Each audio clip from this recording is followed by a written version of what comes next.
2023년 6월 11일 이정훈입니다. 얼마 전에 제가 윤석열 대통령이 혁명 정권처럼 정부를 운영해야 되는데 그럴 힘이 있느냐 하고 강하게 의문을 제기했습니다. 오늘은 조금 다른 관점에서 그래도 윤석열이다, 뚝심이 있고 힘이 있다라는 걸 또 평가하지 않을 수 없습니다. 반대로 이재명은 이리 붙었다 저리 붙었다, 이 말했다 저 말했다, 그때 달라요, 철싹거리는 모습을 보입니다. 이러한 두 양쪽 지도자의 차이가 앞으로 점점 더 국힘당과 민주당의 격차를 만들 것이다, 이렇게 예측을 해봅니다. 일본 스가 총리가 일본 니혼 게이자이 신문과 인터뷰를 했는데 상당히 흥미로운 이야기를 했습니다. 과거 저는 한참 기자를 할 때 한국 상황, 한국에서 일어나는 복잡한 일들이 정리가 안 되면 가끔 해외를 가면 이제 우리 국가정보원 요원들이나 이런 나가 있거든요. 그들을 만나서 거꾸로 국내를 물어보면요, 그분들이 굉장히 요해를 잘해줘요. 왜 그런가 봤더니 그들도 대한민국 문제를 요해를 하고 있어야 그 나라 정보기관이나 그 나라 관계자를 만나서 설명할 수 있거든요. 그리고 그게 틀리면은 그쪽도 상대를 안 해주니까 정확하게 설명합니다. 그래서 가끔씩은 제3자의 의견이 더 맞을 수 있다는 생각을 합니다. 또 저는 이제 또 취재를 할 때 역시 국내 문제가 많이 헷갈리면은 우리나라 외교가에도 한국말을 아주 잘하는 외국인들이 있습니다. 예를 들면은 대만 대표부에는 저희랑 똑같이 화교인데 화교학교를 나오긴 했지만 똑같이 뭐 서울에 있는 대학 나오고 이런 분들이 있어요. 뭐 한국말 하는데 아무 지장 없고 사투리, 그런 사람은 뭐 광화문 뒷골목에 가서 소주도 마시고 한국 사람하고 섞여도 아무도 몰라요. 또 일본 사람들도 몇몇 기자 같은 사람은 한국에 하도 오래 있어서 한국말도 잘하고 똑같습니다. 그런 사람들한테 오히려 지금 한국이 어떤 거냐고 내가 물으면은 그분들이 또 오히려 객관적으로 잘 봐요. 그래서 내가 거꾸로 한국이 지금 흔들리는 것 같은데 이 사람들은 이렇게 보는구나, 문제 없구나, 문제 있구나, 이렇게 판단을 할 때가 많은데요. 윤석열 대통령에 대한 이 평가를 이 스가 일본 전 총리가 니혼 게이자이 신문과의 인터뷰에서 이야기한 게 상당히 눈에 옵니다. 그는 이제 윤 대통령하고 2번 만난 적이 있다. 현재는 이분이 이제 한일 의원연맹 회장인데 그런 그 위원장 자격으로 윤 대통령을 만났던 모양이에요. 그래서 윤 대통령에 대해서 긴 대화 내내 그는 흔들림이 없었고 자신감이 있어 보였다. 결국 한국 국민들도 그를 이해할 것이라는 생각을 가진 듯했다라고 말했습니다. 윤석열 대통령을 스가 전 총리는 직진하는 사람, 흔들림이 없는 사람, 그래서 처음에는 고집스럽다고 봤던 사람들도, 한국 국민들도 시간이 지나면은 그를 이해할 것이다, 이렇게 평가를 했어요. 상당히 이 평가가 저는 좀 흥미롭습니다. 우리가 보는 거랑 또 다른 모습을 보여줬기 때문에. 그리고 또 이분들이 보는 게 맞을 수 있다고 제가 누차 말씀드렸죠. 윤석열 대통령이 과연 그런 사람인가요? 김문수 옛 경기도지사가 지금 노사정위원회 위원장을 맡고 있죠. 얼마 전에 다른 일로 한번 김 위원장 만나러 갔는데 여전하시더만요. 깐깐하고. 우리 김 위원장은 재산이 거의 없죠. 아주 이렇게 만나보면은 뭐라 그래야 되나, 똑똑하고 그거는 분명하고요. 물 같은 사람, 단맛도 없고 쓴맛도 없고 단박한 사람, 그리고 상황은 굉장히 빨리, 저는 말이 많습니다만 그분은 그 말을 금방 알아들어요. 어떤 사람은 몇 번을 얘기해도 말을 못 알아듣는데 굉장히 빨리 알아듣는 그런 분이죠. 이 노사정위원회를 끌고 나가려면 민노총은 어렵더라도 한노총하고는 같이 가야 되는데 지금 한노총이 노사정위원회에 나가겠다라고 그랬죠.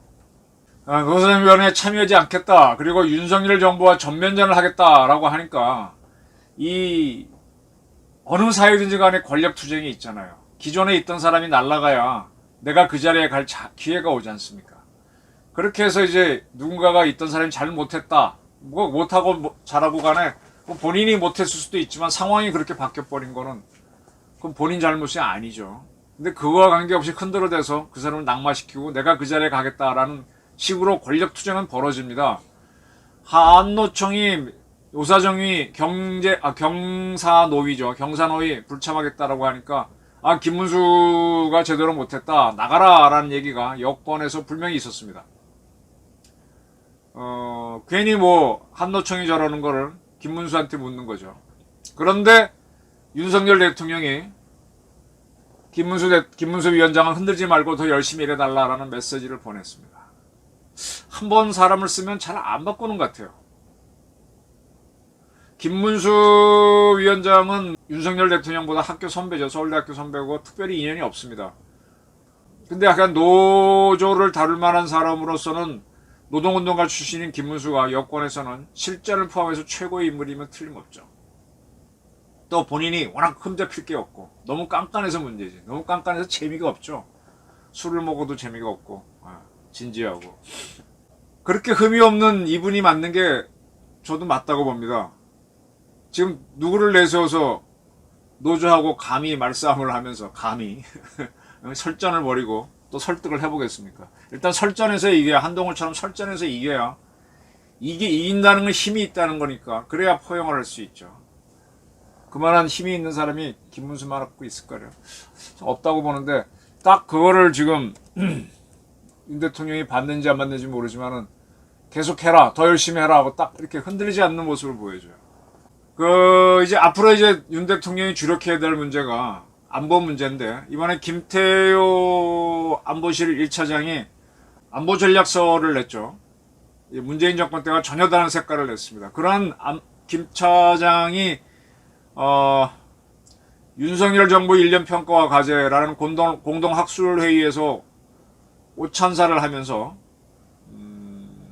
의미 있는 이야기를 했어요. 자유는 우리를 강하게 만들어주고 번영을 지켜주며 선하고 정의로운 것이다 라고 그랬습니다. 자유가 우리를 강하게 만들어주나요? 자유가 있다 보면요, 전선에서 적과 싸울 때 나 죽기 싫어, 나는 살고 싶은 자유하고 도망가게 하는 그런 현상을 만들 수도 있습니다. 반대로 내 가족과 내 국가, 내 민족의 자유를 위해서 나는 기꺼이 싸우겠다는 의지도 낼 수 있습니다. 도망가는 자유를 택할 것이냐, 나와 우리의 자유를 위해서 내 목숨을 바치는 그런 선택을 자유를 할 것이냐는 거는 종이 한 장 차이인데, 김태효 씨는 우리를 강하게 만드는 자유를 보고 있습니다. 그리고 번영을 지켜주는 자유를 봅니다. 자유를 방종으로 하게 되면은 번영을 하기 어렵죠. 근데 그런 어쨌든 번영을 하려면은 창조적으로 새로운 아이디어를 내야 돼요. 이 문제가 아주 어려운 문제가 있을 때 이거 풀어주면 돈 줄게 하고 무한 경쟁을 시키면요, 나옵니다. 이건 자유 속에서 나와요. 뭐든지 해봐라 그럴 때 나옵니다. 그리고 그렇게 해서 만들어지는 해법이 우리 난제를 풀면서 또 그리고 이제 그걸 같이 쓰면서 정의가 이루어지죠. 공평할 수는 없어요. 근데 어느 정도 정의는 이루어집니다. 그런 시각을 갖고 있습니다. 그런 걸 얘기했는데 상당히 김태효 차장의 시각에는 동의합니다. 그리고 이제 앞으로 이제 국방 혁신을 한다 그랬는데 이 혁신을 어떻게 할지 이게 이제 궁금하죠. 이제 구체안으로 가게 되면은 육군, 해군, 공군이 다툴 것이고 또 어떻게 우리 안보를 하면서 통일을 할 것이냐라고 해야 되는데, 어쨌든 김태효 차장에 대한 윤 대통령의 신뢰가 대단합니다. 믿어주는 거죠. 또 이것 때문에 김태효 차장도 굉장히 스트레스를 받으면서 역할을 하려고 합니다. 한동훈 또 원희룡에 이어서 김태효 씨도 이렇게 자기 역할을 충분히 해주면 좀 낫죠. 하나 아쉬운 거는 행정안전부 장관을 했던 이상민 장관 탄핵돼 있는데 그분이 좀 더 액티브하고 적극적이었으면 좋았을 텐데 그게 안 됐다는 것. 그가 선택한 경찰청장이 과연 우리 경찰을 제대로 장악하고 자신 있게 싸울 만한 그런 능력이 있느냐에 대해서 저는 좀 의문이 들어요. 사람이 나쁘다는 게 아니라 이 기가 좀 세야 되는데 이제 그런 것들은 좀 아쉽지만은 그래도 사람을 잘 교체 잡고 가는 거는 안정감을 굉장히 중시하는 것 같습니다. 그런 가운데 이제 앞으로 어떤 일이 있느냐, 이 방송은 12일 날 나갈 겁니다. 12일 날이 되면은 국회 본회의에서 윤관석 이성만 국회의원 체포 동의안이 본회의에 올라갑니다. 부결이 될까요? 가결이 될까요? 현재 여론조사를 하게 되면 체포해야 된다는 의견이 52%, 하지 말아라가 31%, 압도적으로 체포하라가 많이 나옵니다. 지금 민주당도 부담을 느껴서 두 사람을 탈당시켰죠. 탈당을 시켰는데 스스로 탈당했던 송영길, 이들의 우두머리 전 민주당 대표 송영길은 뭐 억울하다고 자기 혼자 검찰에 왔다 갔다 하고 있습니다. 그리고 민주당이 왜 우리를 보호하지 않느냐 탈당해놓고 그러고 있습니다. 그 영향을 끼쳐서 민주당 국회의원들이 다수니까 그들이 국민 여론과 배치돼서 부결을 시킨다면 두 사람은 체포가 안 되겠죠. 구속이 안 되겠죠. 근데 그게 좋을지 아니면 체포하도록 하는 게 좋을지 민주당이 상당히 고통스러울 거예요. 부결을 시키면은 일단은 기분은 좋은데 민주당에 대한 지지율은 뚝 떨어질 겁니다. 또 체포하라고 하게 되면 민주당에서는 내분이 일어날 거예요. 잘했다는 사람, 못했다는 사람, 이게 뭐냐 하면서. 그리고 지금도 가장 궁금한 게 송영길이 왜 서울시장 선거에 출마하면서 민주당 대표직을 내놓고 자기 지역구를 내놔서 이재명이가 개항을에 출마해서 당선되고 또 민주당 대표가 될 수 있게 해줬냐. 여기 둘이 거래가 있지 않았냐 하는데 이 두 의원이 체포가 되고 그 후에 송영길까지 조사가 된다면 뜻밖의 그쪽에서 이재명과의 관계를 폭로할 수도 있겠죠. 민주당은 이리저리 어려워집니다. 이거는 뭐 누구나 예측하는 상황이라서. 근데 이러한 상황들이 보게 되면 쭉 윤석열 대통령이 한 라인을 직진을 쭉 했기 때문에 속도는 더딜 수도 있고 빠를 수도 있는데 영향을 미치는 거 아니냐 봅니다. 자, 10일 날은 또 무슨 일이 있는가 하면은 지금 민주당과 그 똘마니 세력들이 그렇게 떠들고 있는 후쿠시마 방류수가 방출이 됩니다. 12일부터. 근데 12일 날부터 나오는 거는 후쿠시마의 방사성 물질을 담은 그물이 아니고요. 시운전이기 때문에 그냥 맑은 물을 한번 흘려보내보는 겁니다. 이걸 그냥 흘려보내는 게 아니라 우리도 어딘가 신고리 발전소인가에 거기 가면은요. 바닷물을 끌고 와서 우리 원전에서 이렇게 증기를 만들잖아요. 증기로 터빈을 때린 다음에 그 증기를 다시 물로 돌리려면 식혀줘야 되는데 그 식혀주는 물을 바닷물을 갖고 와서 이렇게 통과시키면은 그 가스가 증기가 식어서 물이 됩니다. 대신에 바닷물은 더워지죠. 그 물이 다시 바다로 가는데 초기에 지었던 우리 원전에서는 다시 더워진 물들이 바로 바다로 들어가게 했습니다만 신고리 발전소부터는 바다에 이게 터널을 쭉 내갖고 한 1km쯤 먼 바다에 나가서 깊은 바다에서 나오게 했어요. 그렇게 되면은 멀리 나가면은 물 양이 훨씬 많기 때문에 수온도 낮고 저 깊은 쪽이기 때문에 또 수온이 낮고 그래서 어업에 영향이 거의 없죠. 이번에 일본도 후쿠시마에다가 1km짜리 해저 터널을 만들어서 이 방류수를 깊은 바다, 먼 바다 끌고 가서 내보내겠다는 거예요. 그렇게 하게 되면은 바로 인근은 확실히 오염이 덜 되죠. 그래서 이 해저 터널에 이제 바닷물을 채웠답니다. 해저 터널 만들 때까지는 사람이 들어가 작업을 해야 되니까 물이 못 들어가게 했는데 이제는 바닷물이 들어왔습니다. 그래서 이제 이 물을 내보내기 시작하면 이 터널로 물이 나가겠죠. 그런 연습을 합니다. 이렇게 되면은 이제 민노총이나 민주당이 마구 떠들 겁니다. 마구 떠들 겁니다. 마구 떠드는데 이게 얼마나 영향력을 발휘할까. 후쿠시마 어민들은 방류에 반대하는 입장은 맞아요. 근데 결론적으로 이게 나와도 큰 어업의 피해가 없고 그걸 넘어가면 그냥 그걸 흐지부질 겁니다. 방류하면서 며칠 지나면 그걸 끝이에요. 뉴스도 안 나올 겁니다. 지금 그 두 국회의원 체포 동의안 문제가 체포를 동의하든 안 하든 간에 오히려 이재명한테는 불리해질 거고요. 또 싱하이밍이 지금 뭐라고 자꾸 떠들다 보니까 한중 관계가 점점 나빠지면서 이게 결론적으로는 한국 내에서의 중국 여론을 악화시키는 쪽으로 작용합니다. 싱하이밍은 열심히 해가지고 자기 모국을 망가뜨리는, 그리고 이재명은 열심히 해서 자기 당을 고립시키는 그런 역할이 되는 거죠. 그래서 제가 이재명을 철삭거리고 이리 붙고 저리 붙고 그때그때 말다른 그달로 얘기하는 거예요. 이럴수록 직진을 하는 윤 대통령은 스가 전 총리가 얘기했던 돋보일 겁니다. 윤석열의 뚝심이죠. 이와 같은 관점을 제가 올 초에도 얘기했던 것 같은데 나용대검이라고 제가 말씀드렸죠.